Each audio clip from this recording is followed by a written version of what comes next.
احب الصالحین ولست منہم لعل اللہ یرزقنی صلاحا۔ ایسے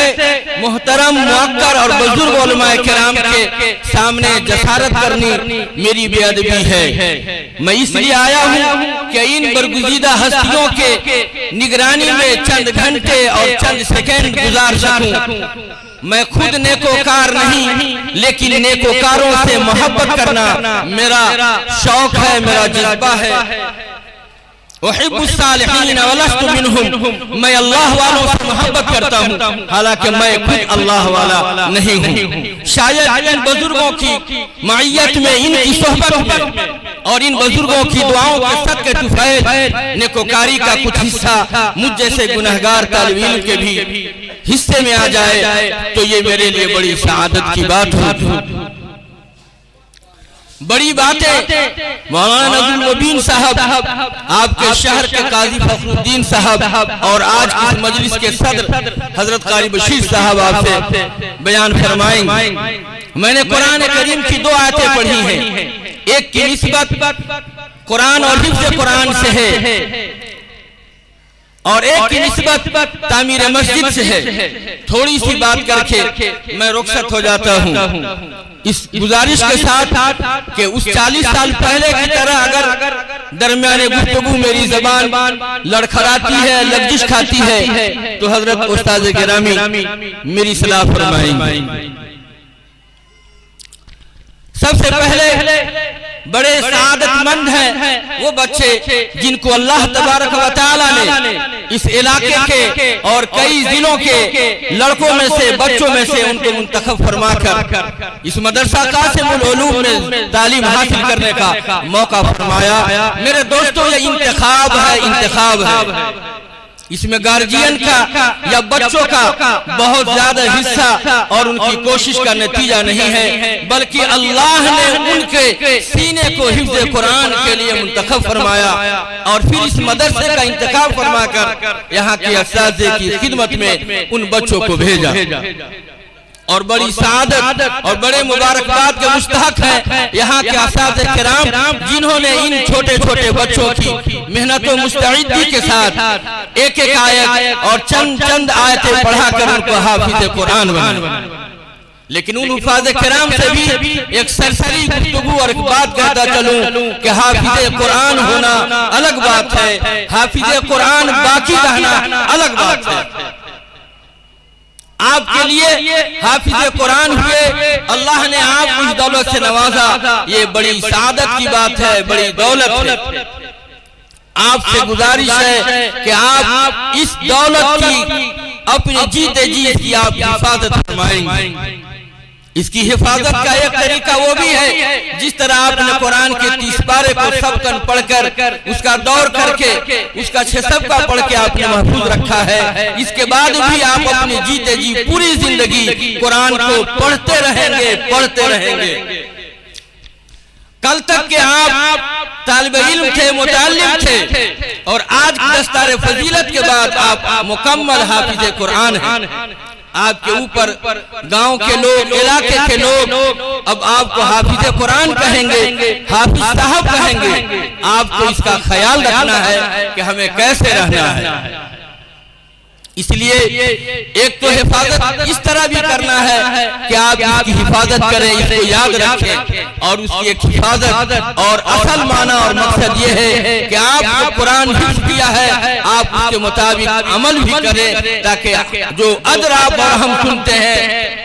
کہ اتنے لوگوں کو جنت میں لے کر کے جائیں گے، والدین کے لیے میدان محشر میں یہ تاج ہوگا اور یہ ہوگا اور وہ ہوگا، میرے دوستو اور بزرگوں، یہ تو عمل کی بنیاد پر ہوگا۔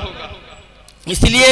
جو حفاظ کرام آج حافظ بنے ہیں یا جو پہلے سے ہیں، ہم جیسے لوگوں کو بھی کوشش کرنی چاہیے کہ جو ہم نے سیکھا ہے، پڑھا ہے، اس پر ہم عمل کرنے کی کوشش کریں۔ تو یہ قرآن کریم کے متعلق ابھی امام صاحب خطاب فرما رہے تھے کہ مختلف جگہوں میں اور ملکوں میں قرآن کے نسخے کو جلایا گیا اور کیا کیا نہیں، اس کے ساتھ بے ادبی اور بے حرمتی اس کے ساتھ کی جاتی ہے، لیکن خدا جس کا حامی اور ناصر ہو، جس کی حفاظت کی ذمہ داری رب تعالیٰ نے لے لیا ہو، اس کو کون مٹا سکتا ہے؟ خدا جس کا حامی ہو مٹا سکتا ہے کون؟ اللہ تبارک و تعالیٰ نے اپنے اسی کلام کے اندر ارشاد فرمایا کہ ہم نے اس قرآن کو نازل فرمایا ہے اور ہم ہی اس کی حفاظت کی ذمہ داری لیتے ہیں۔ اس ضمن میں آسمانی کتابیں بے شمار ہیں، صحیفے انبیاء کرام پر نازل ہوئے اور مشہور 4 کتابیں بھی اللہ کے رسول انبیاء کرام پر نازل ہوئی، لیکن تمام کتابوں کے چاہنے والوں نے اس میں رد و بدل کر دیا، اس کو الٹ پھیر کر دیا، اپنے اغراض و مقاصد کے اعتبار سے اس کا استعمال کیا۔ لیکن 1450 سال گزر جانے کے باوجود بھی قرآن کا یہ اعجاز ہے اور اللہ تبارک و تعالیٰ کی حفاظت کی کھلی دلیل ہے کہ 1450 سال گزرنے کے باوجود بھی اس میں ایک نقطے اور ایک حرف کا بھی رد و بدل نہ ہو سکا۔ جہاں اللہ تبارک و تعالیٰ نے اس کی حفاظت کی ذمہ داری لی ہے، ان چھوٹے چھوٹے بچوں کے ساتھ اور بچیوں کے ذریعے بھی قرآن کریم کی حفاظت کا ایک ذریعہ بنا دیا ہے۔ اس اعتبار سے بڑے سعادت کی بات ہے ان بچوں کے لیے، ان بچیوں کے لیے جو قرآن کے 30 پارے کو اپنے سینے میں محفوظ کرتے ہیں۔ اللہ ان کے لیے بھی، ان کے گھر والوں کے لیے، ان کے گاؤں والوں کے لیے ان کے حفظ قرآن کو، سعادت کو قبول فرمائے۔ دوسری بات، انما یعمر مساجد اللہ من آمن باللہ والیوم الاخر، کہ یہاں پر ایک جامع مسجد کی سنگ بنیاد کا بھی مسئلہ ہے۔ ہم نے قرآن کریم کی ایک آیت پڑھی ہے جس کا ترجمہ یہ ہے، اللہ تبارک و تعالیٰ ارشاد فرماتے ہیں کہ مسجد کی جو تعمیر ہے یہ وہ لوگ کرتے ہیں جو اللہ پر اور یوم آخرت پر ایمان رکھتے ہیں، وہی تعمیر کر سکتے ہیں۔ انما یعمر مساجد اللہ، اللہ کے مسجدوں کی تعمیر وہی کرتے ہیں جو اللہ پر ایمان لاتے ہیں، آخرت پر ایمان لاتے ہیں۔ وَأَقَامُوا الصَّلَاةَ وَآتَوُا الزَّكَاةَ، نماز قائم کرتے ہیں اور زکوٰۃ دیتے ہیں۔ وَلَمْ يَخْشَ إِلَّا اللَّهَ، اور اللہ کے سوا کسی کی ملامت کا خوف نہیں کرتے بلکہ اس کی تعمیر و ترقی میں حصہ لیتے ہیں۔ اس لیے ہم سب کے لیے یہ موقع بڑی سعادت کا ہے کہ یہاں مسجد کی بنیاد رکھی جا رہی ہے، ہم سب اس بنیاد میں شرکت کرنے کے لیے آئے ہیں، اس میں حصہ لینے کے لیے آئے ہیں۔ ہم سب بڑھ چڑھ کر کے مسجد کی تعمیر میں حصہ لیں۔ مسجد کی تعمیر یہ بھی کہلاتی ہے کہ اس کے لیے اس کے لیے سریہ، اس کے لیے گٹی، اس کے لیے بالو، اس کے لیے سیمنٹ، اس کے لیے مزدور اور مستری اور اس کی ظاہری شکل و حیت کی جو تعمیر ہوتی ہے یہ بھی تعمیر مساجد کا حصہ ہے۔ آقا صلی اللہ علیہ وسلم نے ارشاد فرمایا، من بنا للہ بیتا بن اللہ لہ بیتا فی الجنہ، کہ جو بندہ اللہ کے لیے گھر کی تعمیر کراتا ہے، اللہ تبارک و تعالی کل میدان قیامت میں ہمارے لیے مرنے کے بعد جنت میں گھر بناتا ہے۔ میرے دوست اور بزرگ، ایک اس کی ظاہری تعمیر ہے اور اس ظاہری تعمیر کی آج بنیاد رکھی جانے والی ہے، اس میں بھی ہمیں اور آپ کو حصہ لینے کے لیے ضروری ہے کہ یہ موقع بار بار ہر گاؤں اور ہر علاقے میں نہیں آیا کرتا۔ بڑی خوش قسمتی کی بات ہے جو لوگ آج چھوٹے بڑے بوڑھے امیر غریب مزدور اور کسان سب لوگ موجود ہیں، اپنی ہمت اور حیثیت کے اعتبار سے اس مسجد کی تعمیر میں ہم اور آپ حصہ لیں، اپنے مرحومین کے لیے صدقہ جاریہ کا ذریعہ بنے اور پوری فراخ دلی کے ساتھ حصہ لے۔ جہاں روپیہ اور پیسے کے دینے میں فراخ دلی کا معاملہ فرمائے، وہیں ہم اور آپ نیت میں بھی فراخ دلی کا معاملہ کریں۔ یہ اختلاف ہے، ذہن میں رہتی ہے بات لوگوں کو کہ کہیں میں نے جو 100 روپے دیے ہیں 100 روپے کا ثواب ایک آدمی کے لیے کر لیا۔ نہیں میرے دوستو، اللہ کے خزانے میں کوئی کمی نہیں ہے۔ آپ 100 روپے دے کر کے بھی پوری امت کے لیے اگر آپ نے ارادہ کیا کہ میں نے یہ 100 روپیہ ہے، نہیں یہ رامپور کیشو کی جامع مسجد جو مدرسہ سے متصل تعمیر ہونے جا رہی ہے، اس میں جو ہم نے 100 روپیہ دیا ہے، اس 100 روپے کا ثواب پوری امت کے ایک ایک فرد کو مل جائے تو انشاءاللہ ثم انشاءاللہ علماء کرام موجود ہیں، ان کی موجودگی میں میں کہنا چاہ رہا ہوں اور کہہ رہا ہوں کہ انشاءاللہ پوری امت کے ایک ایک فرد کو 100 روپے کا ثواب مل جائے گا۔ اس لیے جتنے حضرات اس مسجد کی تعمیر میں حصہ لیں نقدی شکل میں تو اپنی نیت کو وسیع کریں، اپنی نیت کو جو ہے لمبا کریں، اور امت کے امیر غریب تمام دبے کچلے لوگوں کے لیے بھی نیت کر لیں تو انشاءاللہ ان سب لوگوں کو اس کا ثواب مل جائے گا۔ اور ایک مسجد کی تعمیر کا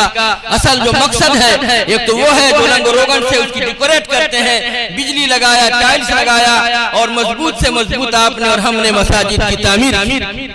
لیکن حقیقت معنوں میں اگر دیکھا جائے تو یہ مسجد کی ظاہری تعمیر ہے اور اس کی آبادی کا اصل حصہ ہماری عبادتوں سے ہے۔ مسجد کی تعمیر کرنا کوئی بڑی بات نہیں ہے، اللہ تبارک و تعالیٰ نے بڑی مال و دولت سے ہم کو اور آپ کو نوازا ہے۔ لوگ بہت رونا روتے ہیں کہ مسلمان یہاں پسماندہ ہے، بہت پریشان حال ہے، بہت بدحال ہے، کھانے پر ان کے پریشانی کا عالم ہے، بال بچوں کی پرورش کا معاملہ بڑا خراب ہے، لیکن اگر مسلمانوں کی مالداری کا اگر آپ کو جائزہ لینا ہے تو ان کی شادی اور بیاہ میں شریک ہو کر کے دیکھیے، اس گاؤں کے اور اس ملک کے پردھان منتری اور وزیر اعلیٰ کی طرح ہم اپنے بیٹے اور بیٹیوں کی شادی بیجا اسراف اور فضول خرچی کرتے ہیں، اور وہ سب کچھ کرتے ہیں جس کی کوئی گنجائش شریعت میں نہیں ہے۔ تو ہم غریب نہیں ہیں، ہم بہت امیر ہیں، لیکن مساجد کی تعمیر کا مسئلہ آئے گا اور مدارس کی تعمیر کا مسئلہ آئے گا، مسجد میں جو خدام ہیں، جو ائمہ ہیں، جو مؤذنین ہیں، جو مسجد کے خدمتگار ہیں، ان کی تنخواہ کا مسئلہ آئے گا تو پھر ہماری غربت کا حال یہ ہوتا ہے کہ 5-7 ہزار کے اوپر چڑھ جانا ہمارے لیے جنازہ نکلنے کی بات ہو جاتی ہے۔ تو ہماری غربت کا اگر رون دیکھنا ہے تو مساجد اور مدارس کی تعمیر کا اور چندے کا سوال کر کے دیکھیں، اور اگر ہماری امیری کا معائنہ کرنا ہے تو شادی اور بیاہ میں دیکھ لیجئے، یعنی اب تو ہماری برادری کے اندر ایسے رسوم داخل ہو گئے ہیں کہ باضابطہ ہمارے گاؤں اور علاقے میں برتھ ڈے منائی جا رہی ہے۔ میرے دوست بزرگوں ذرا سوچو تو صحیح کہ ہم کہاں تھے، ہم کہاں چلے جا رہے ہیں۔ اس لیے میرے دوستوں اور بزرگوں موقع کم ہے بات کرنے کے لیے، اور میں نے کہا تھا کہ میں زیادہ وقت نہیں لے سکتا اور زیادہ میری زبان بھی اس جگہ چل نہیں سکتی ہے۔ کہیں اور اندھا گاؤں میں کنہا راجہ والا کہانی کہ کہیں ایسا موقع ہو تو بہت کچھ بول سکتے ہیں، لیکن جہاں حضرت مولانا نظر المبین صاحب تشریف رکھتے ہوں، اس شہر کے قاضی فخر الدین صاحب ہوں، اور سب سے بڑھ کر میرے استاد گرامی حضرت قاری بشیر صاحب ہوں، وہاں پر ان کے لیے کچھ زیادہ تر زبانی کرنا بے ادبی بھی ہے اور ہمت و بساط سے باہر بھی۔ اس لیے میں نے اختصار کے ساتھ دونوں گفتگو دونوں طرف میں نے کیا کہ اس مجلس میں بڑی سعادت کی بات ہے جو لوگ شریک ہیں کہ اس مجلس میں ایک طرف ختم قرآن، تکمیل قرآن اور دستار بندی کا مسئلہ ہے، تو ایک طرف آپ کے دوسرے پہلو میں سنگ مسجد، جامع مسجد کی سنگ بنیاد کا بھی مسئلہ ہے۔ تو میں نے کہا تھا کہ وہی صالحین ولست منہم لعل اللہ یرزقنی صلاحا، میں ان بزرگوں سے محبت کرتا ہوں اور اسی محبت اور اسی چاہ میں یہاں حاضر ہو گیا ہوں کہ شاید میں بھی اس ختم قرآن کی مجلس کا گواہ بن جاؤں، سامعین کی حیثیت سے بھی یا مسجد کی سنگ بنیاد میں بھی میں بھی شریک ہو جاؤں۔ اور ٹھیک میری شرکت مصر کے بازار میں جب یوسف علیہ السلام بک رہے تھے تو مصر کی وہ بڑھیا اپنے آنچل میں چند ٹوٹے اور پھوٹے سکے لے کر کے خریدار یوسف میں نام لکھانے کے لیے چلی تھی۔ وہ جانتی تھی کہ یوسف کی قیمت بہت زیادہ ہے، ہم اس کو خرید نہیں سکتے ہیں، لیکن خریداروں کے لسٹ میں میرا بھی نام ہو سکتا ہے۔ اسی سنت کو زندہ کرتے ہوئے میں بھی حاضر ہو گیا اور چند الفاظ حضرت استاد گرامی کے سامنے میں کہہ سکا، یہ میرے لیے سعادت کی بات ہے، قبولیت کی بات ہے، شرف کی بات ہے۔ اللہ تعالیٰ میرے یہ چند کلمات کہے ہوئے کو اس کے مطابق مجھے بھی عمل کی توفیق عطا فرما دے اور ہمارے سامعین حضرات کو بھی کہنے سننے سے زیادہ عمل کی توفیق عطا فرما دے۔ وآخر دعوانا ان الحمدللہ رب العالمین۔ اچھی لگی تو حسنین اردو میڈیا کو لائک کریں، کمنٹ کریں، شیئر کریں اور سبسکرائب کرنا بالکل نہ بھولیں۔